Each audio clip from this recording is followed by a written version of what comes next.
So I'm just joined here by Jenny Cleggs, who's spreading awareness about Stop the War, especially with treaties such as AUKUS, where UK, Australia and the US have made a pact to potentially form an alliance against China. And we just want to speak to her about her message and what she's trying to do through her work. Hi, yes, I'm here from Greater Manchester Stop the War and also Greater Manchester CND. And we're working together to campaign against this new military pact, as you say, between the US, the UK and Australia.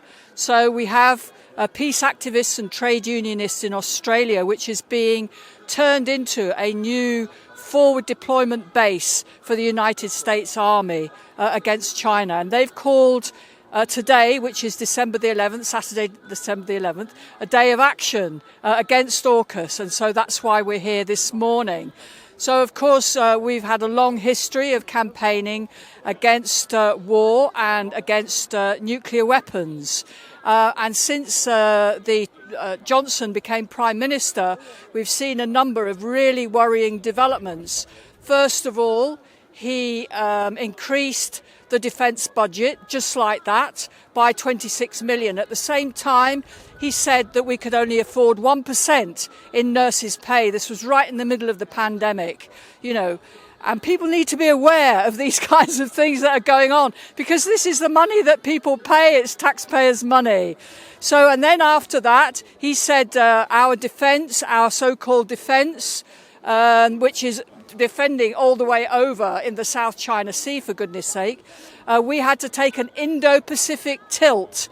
And then after that, we sent our aircraft carrier, brand new aircraft carrier, off to patrol the coast of China. I mean, imagine if China was patrolling the coast of this country, what an uproar there'd be. But we have the cheek to think that we can just go anywhere in the world with our nuclear weapons and our aircraft carriers and all our weaponry. And again, this is costing billions of pounds.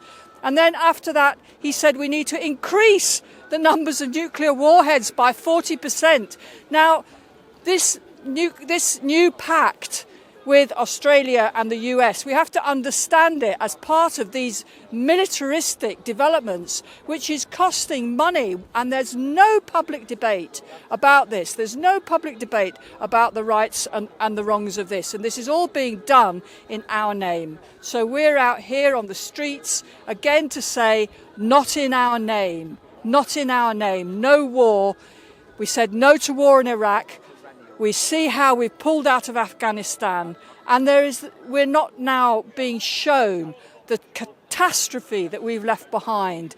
Millions and millions of people with no means of survival. All they can do is to just scratch the earth to try and grow something.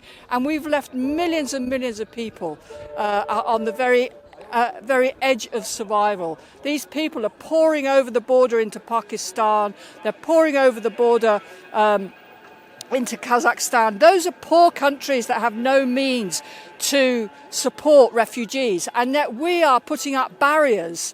You know, we're the 5th richest country in the world, and we're putting up barriers and turning our back on the disasters that we've caused. And we simply want to say no now, no to building up, ramping up provocations and war against China.